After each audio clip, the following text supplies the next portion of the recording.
What's up everyone? The third vote to evict is in sight, but who is it going to be with two sides of the house coming down on different people? We've got so much to talk about, so welcome to your live feed update. Right before we get started, if you are new around here, make sure that you should hit the subscribe button. I'm here every single day giving you everything that you need to know about what's going on in that feed. So, just like me and Oliver telling you right now, folks, hit the subscribe button if you want to be a Big Brother expert, and also hit the like button. Should we do that, Olive? Should we hit the like button? Hit the like. See, Olive's told you now.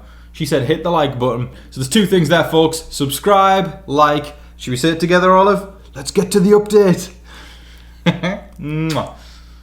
First of all, can we all give a massive hand to my wonderful co-star, Olive? She is so precious and I love that girl so much, so please give a hand for her. But let's get to the update, like I said, folks. Or like Olive said. Listen to Olive, she said let's get to the update. First update of the day, folks. So, the Heavy Hitters Alliance. To remind everybody of the members of Heavy Hitters, I've compiled a little thing, a little list below, just because I know a lot of people who will remember who's in the Heavy Hitters, but there's a lot of people who won't. So just to remind everybody, Zach, Morgan, Vince, Rachel, and Riley, and Jimmy.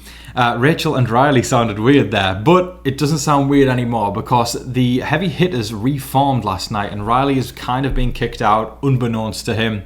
And one more person has been brought in the shape of Mickey. Now, I know what you're thinking, Tom. Right now you're saying, why are these people working together? They're on different sides of the house. It's exactly that. It's an alliance of...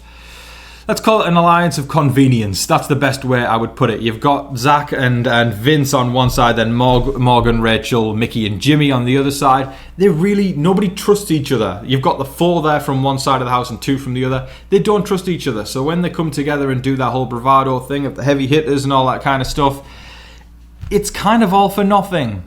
I don't know. To me... that alliance is a nothing sandwich, but I also feel like it is a very important alliance because lines haven't necessarily been officially drawn in the sand yet because we've got a lot of people who've won HOH that are afraid to do so.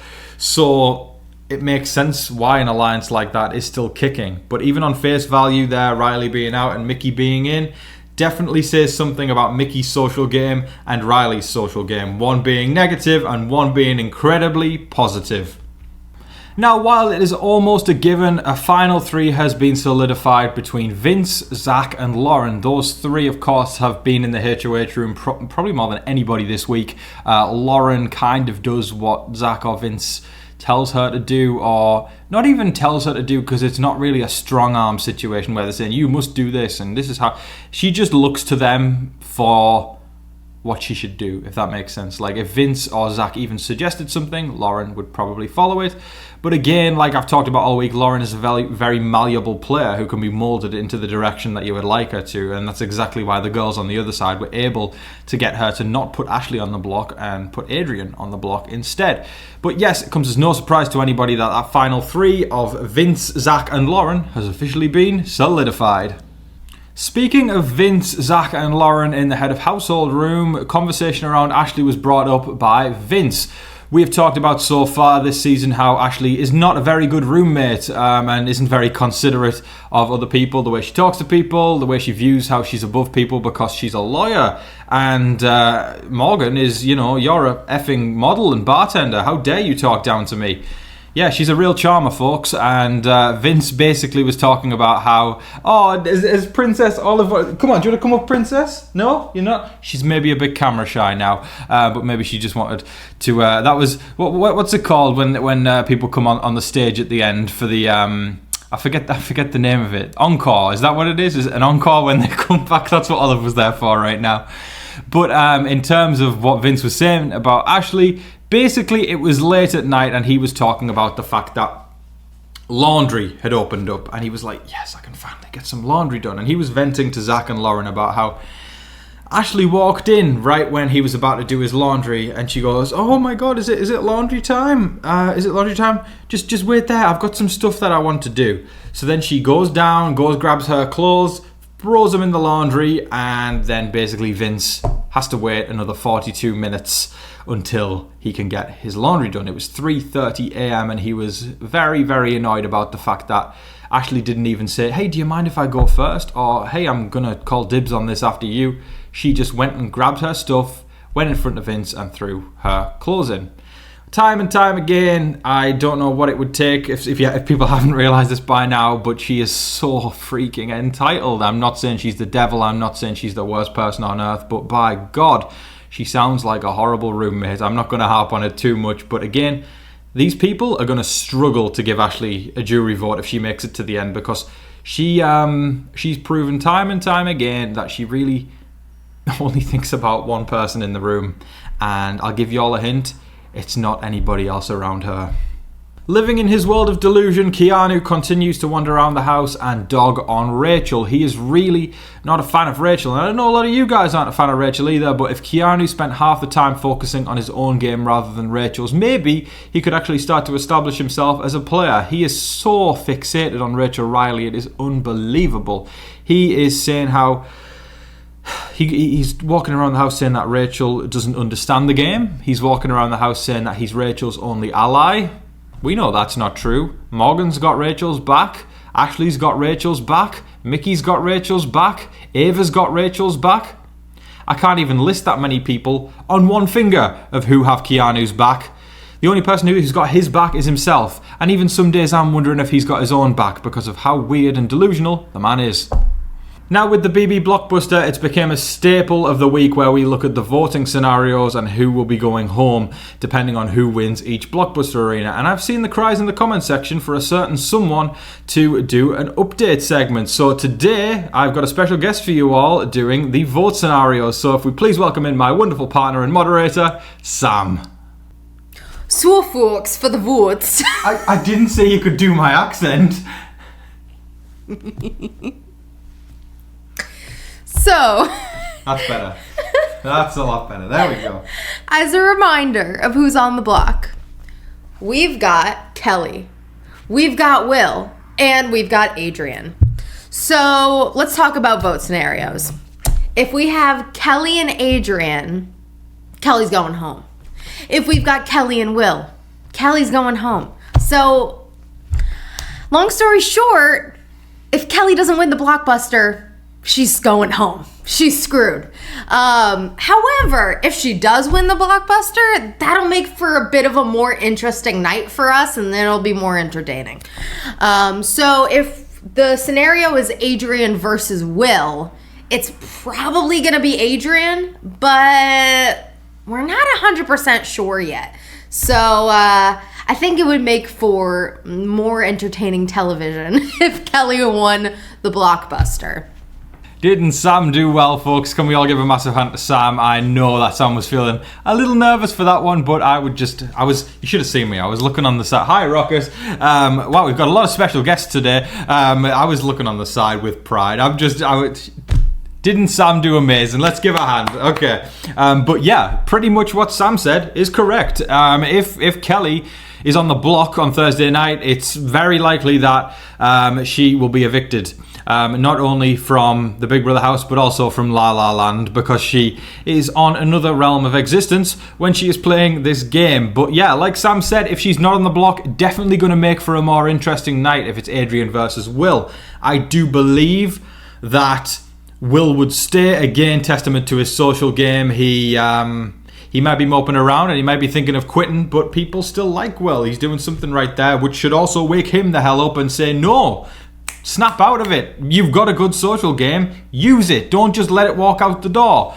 But I think, again, yeah, the house is very unlikely going to try to... I think people will try. There's going to be a plan, especially the Zach and Vince side. They're going to try hard. They're going to really try hard, because the thing is, they were so butthurt, I think, about being blindsided by Lauren's nomination that they want to send Will out the door. But Vince and Lauren were also having the discussion that if it does come down to a tie, because I really also believe that it's going to be between 1 and 2 votes for Adrian and Will. So for me, just as a fan, this isn't necessarily my personal who I would want to see evicted, but as a fan, very similar to what Sam said, it's going to be the most entertaining night if Kelly does win the Blockbuster, because then they're going to have to actually scramble and the vote will be close.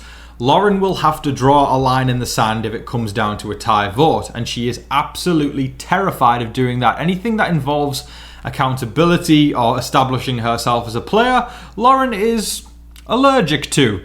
So if she does have to decide the vote and send Will out the door, because that's what the pressure of that alliance is giving her right now, it will officially draw a line in the sand. And then, just like Frankie Goes to Hollywood said, 2 tribes go to war.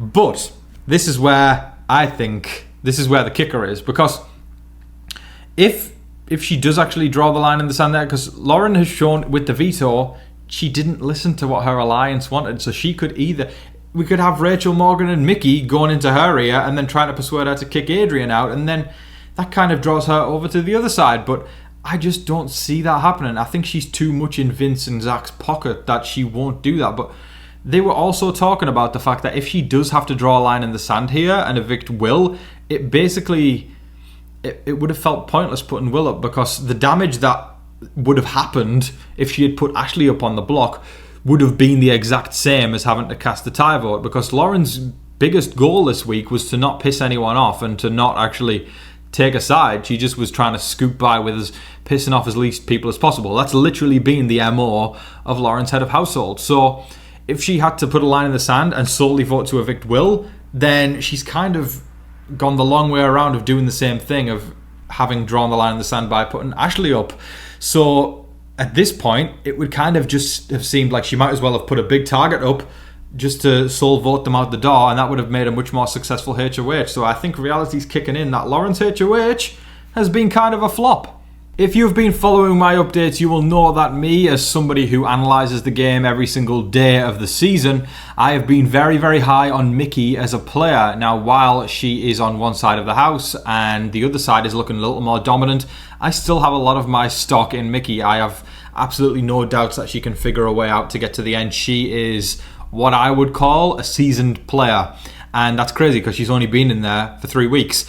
But she acts like she is a veteran of the game. In fact, I've seen veterans of the game play worse than Mickey. She is a very good player, and if she can make it deep in the game, she can definitely go down as a Big Brother legend. And she said something yesterday that I think a lot of fans are going to love, something that, you know, we all have we all have things that we get annoyed with every single year, where we just think, snap out of it and try and win that money. And Mickey has said this, and it reaffirmed my belief in her conviction as a player. So let's talk about this. So she says to Rachel and Ashley in conversation, I am sick of it.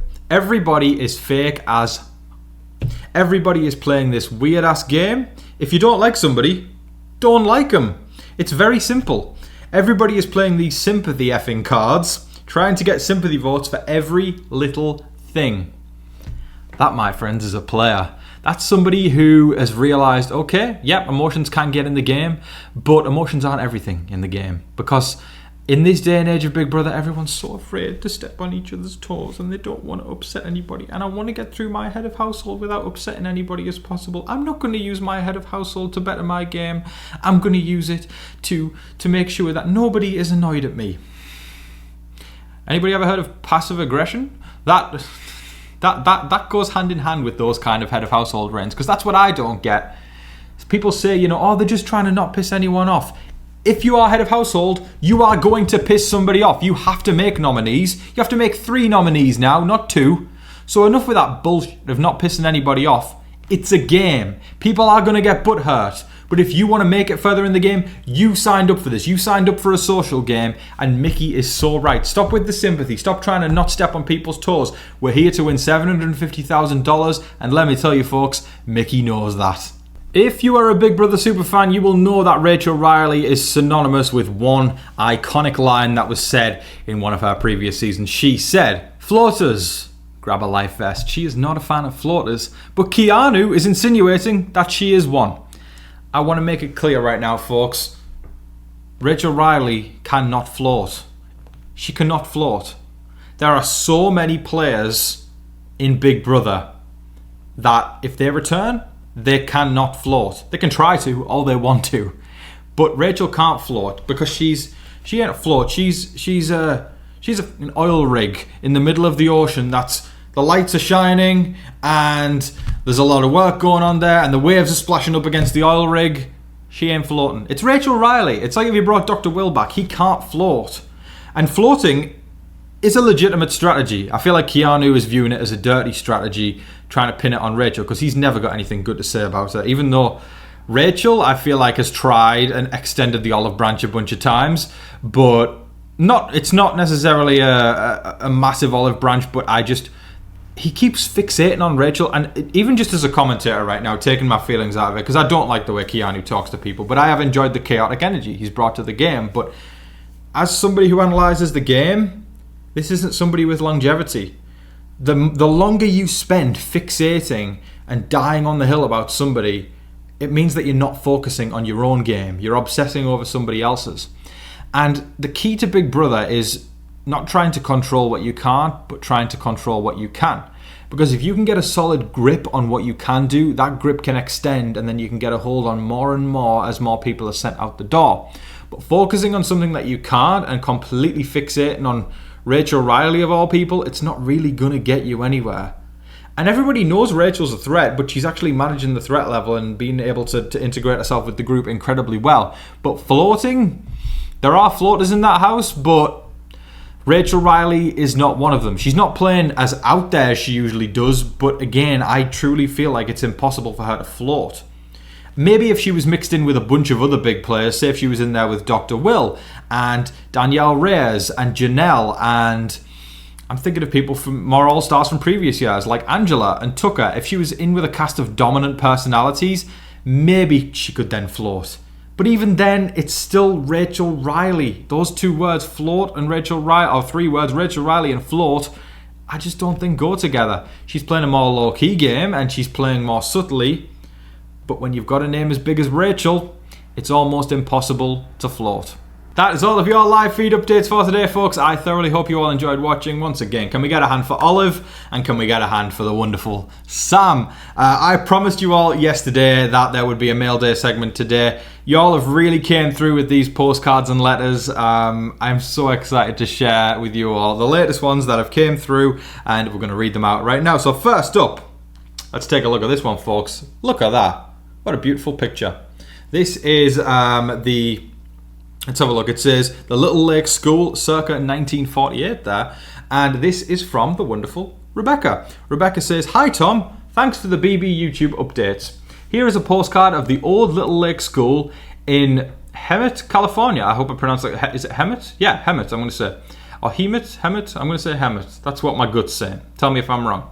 Hemet, California. I teach at the modern updated Little Lake Elementary School. Please add this to your wall. Thanks, Rebecca. Thank you so much, Rebecca. That's so freaking sweet. I appreciate you. This is going to make a welcome addition to the postcard wall. Lovely picture. And California. This is my first postcard from California. I am overjoyed with this one, so thank you so much. To me, it's just so cool seeing people in all different pockets of the States or wherever, you know, if it's another country, where it's so cool to me. So I'm sending love to California. Thank you so much. The first Californian postcard on the postcard wall. Thank you so much, Rebecca. Next up, look at this, folks. You might know this guy, Mr. Babe Ruth of the Boston Red Sox right there. Look at that. I mean, if you've been following me for years as well, you'll know that when it comes to baseball, I am a Red Sox fan myself. So this is so freaking cool. Look at that. That's so awesome. It says, yeah, this is Babe Ruth in the Red Sox. George Herman Babe Ruth Jr., Fenway Park, Boston. Can we guess the year? 1918. That's when this picture was taken. That's amazing. So yes, of course, this one comes from Boston. And it says, "Hi Tom, greetings from Boston's North End. It's such a pleasure to share BB season with you and your community. Thanks for everything you do. Regards, Ali K." Thank you so much, Ali. I love this. I didn't know if you knew I was a fan of the Red Sox, but I'm overjoyed again with this one. First postcard from Boston. Thrilled about that. Thank you so much. I'm in Massachusetts myself, so this is really awesome getting this. Thank you so much, Ali. It will make a welcome addition to the postcard wall. Next up, we've got another one from the wonderful Mama. Mama, of course, got the postcard wall started with the ones that he sent last week. Another beautiful shot of Disney. How amazing is that, folks? Look at that picture. There's Walt Disney and Mickey Mouse right in front of the castle. That is so awesome. I love that. And a lovely handwritten note that I want to show you all. This tiny little thing there. Look, it's me. It's me, folks. How cool is that? I'm so impressed by that. That's really awesome. And Marty says, "Hi, Tom. I just finished watching your update and the P.O. Box mail opening. I was so happy to see you got the postcard and the brittle. You thanked me about 10 times, and I think you are so welcome. I'm going to thank you an 11th time. Thank you so much. I can't wait till you actually taste the brittle. I have tasted it, and Sam tasted it as well, and it gets 2 thumbs up from us. We loved it. So didn't we love it, Sam? It was the best brittle I've ever had. Oh my god. Highest praise from Sam. It's so true though. It was an amazing brittle. While you were busy watching the live feeds, I was making some new peanut brittle. I made orange creamsicle. This man's a wizard, guys. Marty is a wizard when it comes to peanut brittle. This is amazing. Orange creamsicle and raspberry cheesecake. Don't even threaten me with a good time. Raspberry cheesecake sounds like heaven. For the first time, I used 4-inch models, which I really like. They will ship with less breakage, I'm sure. The postcards I have sent you so far are all from Disney World. I took the pictures. Wow, okay, so Marty took the pictures himself. I took the pictures and had postcards made from them. I have never been to Disney before, so in 24, I had never been to Disney before, so in 2014, at the age of 57, I took my first trip. Oh, that's amazing. This September, I am going for my birthday, and it will be my 17th trip. Insane, that's amazing. Hi, Sam, don't let Tommy all that brittle by himself. Be well. Marty, thank you so much, Marty. I appreciate that. You're a talented photographer. You're a talented cook as well. Or making that brittle. You're a gem. Thank you so much, Marty. I appreciate you. Again, it's going to look fantastic on the postcard wall, and I appreciate you ever so much. And last but certainly not least, got a little envelope here. We're going to open this bad boy up. Ooh, we got a little note in here. Oh, check this out. Check this out, folks. It came with a bunch of lovely stickers. We got some dinosaurs and some... Oh, I like that one with the heart and the wings. That's cool. Oh, this is so sweet. This person sent so many stickers. I love the dinosaur stickers. These are awesome. See, I love that. Personal mail is just... It's such a lost thing, isn't it? Everyone sends emails and texts, which is... It's easy, but this is the real deal. Look at this beautiful handwritten note, folks. Let me read this out. Hey Tom, I had to write you when I saw you had a postbox. My name is Dustin, 39 from Missouri in the States. Well, hi Dustin. Missouri, I've only heard of Missouri from Modern Family. I don't know if we've got any Modern Family fans in the house tonight, but I know that Cam from Modern Family is from there, and he talks so highly of it. So this is so cool to get a letter from Missouri. I discovered your channel a few years back when I was dealing with a spinal cord injury. I actually watched your videos the night before I had a life-impacting surgery, and you did put my mind to ease. Well, that's so sweet. I don't want to get choked up. Nope. I can feel it coming already, but that to me is just... It's warming my heart right now. So I'm so glad that I was able to provide you with that comfort. That must have been very scary and a tough time. So that just warms my heart so much that I was able to put your mind to ease. So thank you so much for telling me that. I then watched you all 3 months in rehab, learning to re-walk. Wow. Since then, every season I tune into your channel. I love that other people love BB as much as I do. My family and friends don't get into reality TV, so I love to chat with others who love these shows. My all-time favourite player was Rachel Riley. What a season for you, Dustin? And I am so glad to see her back in the game. I missed her in All-Stars and was living when I heard rumours she was coming for this round. I am so glad that she gets to play with no Brendan. I do think she needs to spice things up. That I agree with. I agree with you there, Dustin. I need to I need her to spread rumours to make things up, to stir the pot like I know she can. Right? I want to see that, Rachel. That's what I want to see. Because like we just discussed there, she's not floating, but she's not playing on 100% Rachel Riley. But I feel like she's waiting until jury to go, okay, then we activate old school Rachel more. I think she could really poke most of the housemates' bears. I think if she pokes just right, we can get some iconic moments. I believe that too. Great insight there. I just finished watching Deal or No Deal Ireland with Dr. Will, and I was so happy to see him. Me too. That man is a legend. And Parvati was on that one as well from Survivor. I think he was robbed in that game. He deserved so much more, as he is a legend. Completely agree. I hope maybe you will cover Traitors, as it is just so juicy. I should let you in on something right now.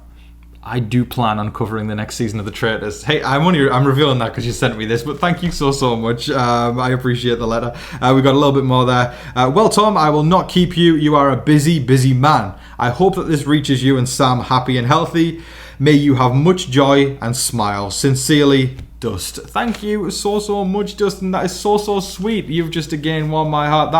That story that you shared with us, about having the injury and learning how to rewalk, that's a beautiful story, and it makes me feel so honoured and privileged to be even a small part of that. The fact that you were able to watch my updates and find some joy in it and take your mind off things. But Dustin, way to go, man. Can we get an applause for Dustin? Because way to go with your rehab and bouncing back. That's amazing. Can we all send Dustin some love? That really warmed my heart, and that note will be up there on the postcard wall. So thank you so much, and I've got to find a way to incorporate those stickers because I love the stickers too. What a lovely segment. What a way to end today's update. I want to thank everybody so much for watching. I appreciate every single last one of you. I hope that you're all staying safe, staying positive, and staying healthy out there. If you would like to send in a postcard or send in anything, I do have a PO box. The address is right up on screen right now. I'll do a little dance while y'all can pause, or if you want to jot it down or anything. But I would love to hear from you. Send me a postcard from wherever you are. This is quickly becoming my favourite segment on the show, seeing people from all pockets of the states. Like we said there, we got Boston, we got California, we got Missouri, we got, I believe, Minnesota as well. MN is Minnesota, right? Let me confer with my American partner. Sam, is MN Minnesota? What? Is MN Minnesota? Is it? I think MN is Maine. I thought it was Minnesota. Minnesota is MI. Okay, well, let's go with Maine, because I am not the American here. But thank you so much, everybody, for watching. I hope to hear from you soon with a postcard, folks. But in the meantime, don't forget to like, share, comment, subscribe, do all of that wonderful stuff. But until you... It is Minnesota. I beat the American. Well done, Tom. But until your next update, I've been your host, Tom Vasey. Good night.